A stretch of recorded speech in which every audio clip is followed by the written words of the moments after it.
जय गुरु जी। जय गुरु संगत जी। संगत जी, आज मैं एक सत्संग शेयर कर रही हूँ जो पुराने संगत जी का है। उन्होंने लिख के भेजा है नैना संगत आंटी को। उन्होंने उन्हें किन्हीं के थ्रू उनको ये सत्संग मिला है जो आज मैं आप लोग को सुना रही हूँ। संगत जी, गुरु जी बोलते हैं सत्संग सुनने वाला का भी कल्याण होता है और सत्संग सुनाने वाला का भी कल्याण होता है। इसलिए संगत जी, सत्संग पूरा पूरा सुने और पूरा पूरा गुरु जी का ब्लेसिंग ले। अब मैं सत्संग सुनाने जा रही हूँ। गुरु मंत्र से स्टार्ट कर रही हूँ। ओम नमः शिवाय, शिव जी सदा सहाय। ओम नमः शिवाय, गुरु जी सदा सहाय। संगत जी, आज मैं अपने एक सत्संग शेयर कर रहा हूँ आप सबसे। ये बात है सितंबर 2015 की। मेरी मदर एक कॉस्मेटिक सर्जरी के लिए एम्स हॉस्पिटल में एडमिट थी। ठीक उनके सामने वाले बेड पर एक लेडीज थी जिसका जिसे एक बहुत ही रेयर डिजीज थी। उसके हाथ और पैर की फिंगर्स ड्राई होकर डेड हो रही थी और ब्लैक हो रही थी और फैलती जा रही थी। डॉक्टर को उसकी सर्जरी करके उसके हाथ और पैर की फिंगर्स को काटना था ताकि वो और ज़्यादा ना बढ़े। गुरु जी के सर्जरी के दिन उससे उससे डॉक्टर्स ओटी ले गए। वहां जाकर डॉक्टर्स ने उनको बताया कि वह उनकी हाथ और पैर की फिंगर्स को काटने वाले हैं। उस लेडी ने बोला कि उसे सिर्फ ये पता था कि उसके उसके सिर्फ हाथ की फिंगर्स को ही काटना है, तो उसने सर्जरी करवाने से मना कर दिया। ये कहकर कि वो पहले अपने हस्बैंड से डिस्कस करेंगी, बाद में वो बताएंगी।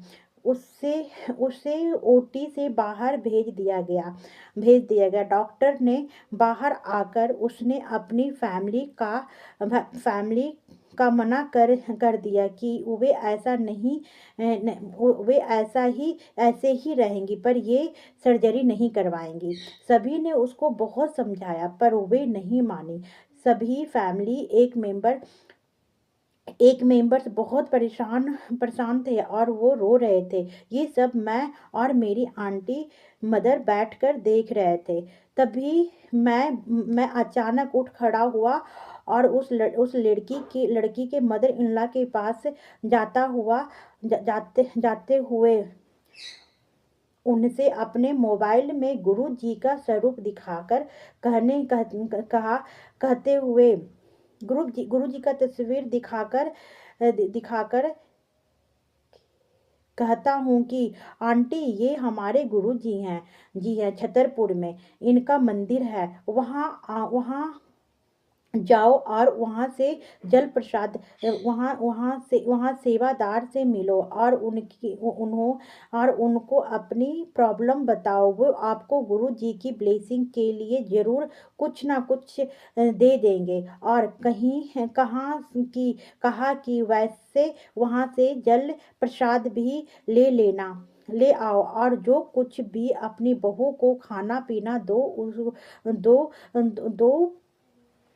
खाना पीना को देते हो, उसमें दो ड्रॉप्स जल प्रसाद की डाल दो। और कहा कि गुरु जी के यहाँ पर गुरु जी के यहाँ पर लास्ट स्टेज के कैंसर भी ठीक हो जाते हैं। तो ये क्या बीमारी है? ये तो कुछ भी नहीं है, बस विश्वास रख कर जाओ। वो आंटी मेरी बात से कन्विंस हो गई और कहा कि वो मंडे के दिन में ही जाएंगी। मंडे के शाम 7 बजे उनका फ़ोन आता है कि मेरी आंटी को, कि वो बहुत बहुत थैंक्स बोलती है मेरी आंटी को। जी, आंटी ने जब पूछा तो उन्होंने बताया कि वो आज सुबह बड़े मंदिर गई थी और वहाँ से जल प्रसाद लेकर यहाँ आई थी और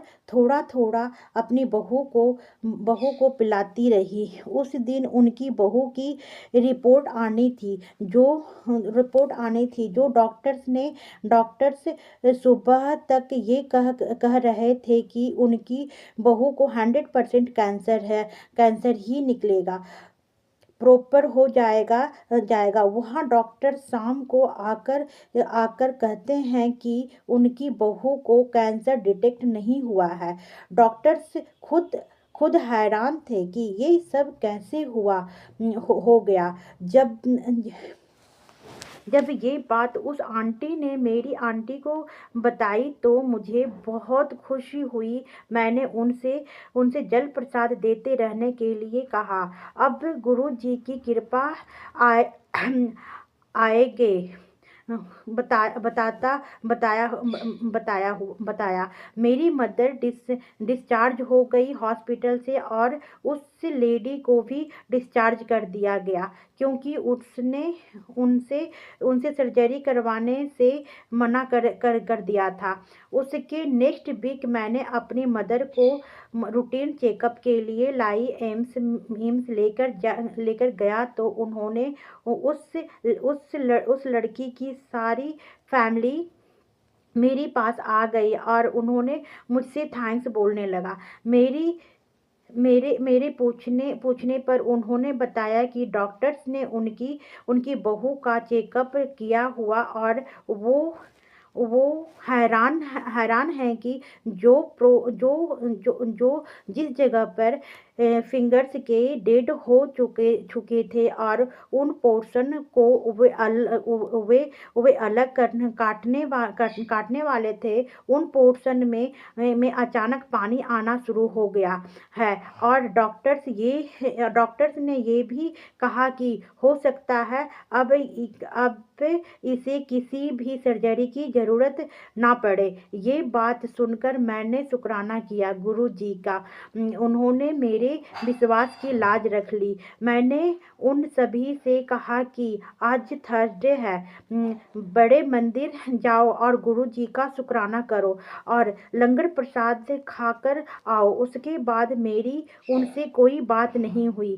संगत जी, मिड ऑफ जनवरी में उस आंटी का फ़ोन आता है और वे बताती है कि वे रेगुलर गुरु जी के बड़े मंदिर जाती हैं अपनी बहू के साथ, और जो फिंगर्स का पोर्शन 2 इंच तक डेड हो गया था, उनकी बहू का सिर्फ एक दाल के दाने जितने रह गया है।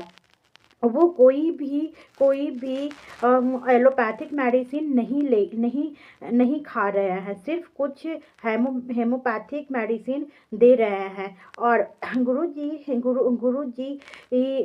के यहाँ रेगुलर लंगर प्रसाद और जल प्रसाद ले रहे हैं। संगत जी, दिल खुश हो गया ये बात सुनकर। मुझे से मुंह से जय गुरु जी निकल रहा था। उन आंटी से बोला मैं कि थैंक्स नहीं बोलो, जय गुरु जी बोलो। गुरु जी उन्होंने भी कोई मुश्किल से मुश्किल घड़ी में भी गुरु जी आ जाते हैं और हर मुश्किल घड़ी में बहुत साथ देते हैं। इसलिए बहुत बहुत शुक्राना गुरु जी का उन्होंने किया। बहुत बहुत शुक्राना संगत जी ये सत्संग सुनने के लिए। संगत जी, आप भी अपना सत्संग गुरु परिवार गुरु संगत जी के साथ शेयर करना चाहते हैं तो अपना सत्संग इस चैनल पर ऑडियो और वीडियो रिकॉर्ड कर भेज सकते हैं। संगत जी, अगर आप लिखकर भेजना चाहते हैं संगत जी, तो आप हिंदी में साफ राइटिंग में लिखकर भेज सकते हैं इस चैनल पर। इस पे मेरा व्हाट्सएप नंबर दिया हुआ है। हम कोशिश करेंगे संगत जी कि गुरु परिवार तक आपका सत्संग पहुंचा सके। जो मैंने गुरु जी की आज्ञा से ये सेवा करना शुरू किया है संगत जी, प्लीज़ इसमें आप सब मुझे सपोर्ट कीजिए और इस पे सत्संग शेयर कीजिए संगत जी, ताकि मैं गुरु परिवार तक आपका सत्संग पहुंचा सकूं। जय गुरु जी, शुक्राना गुरु जी। अब मैं अपनी वाणी को विराम देते हुए गुरु मंत्र बोलती हूँ। ओम नमः शिवाय, शिव जी सदा सहाय। ओम नमः शिवाय, गुरु जी सदा सहाय। जय गुरु जी, शुक्राना गुरु जी। अगर कोई भी सत्संग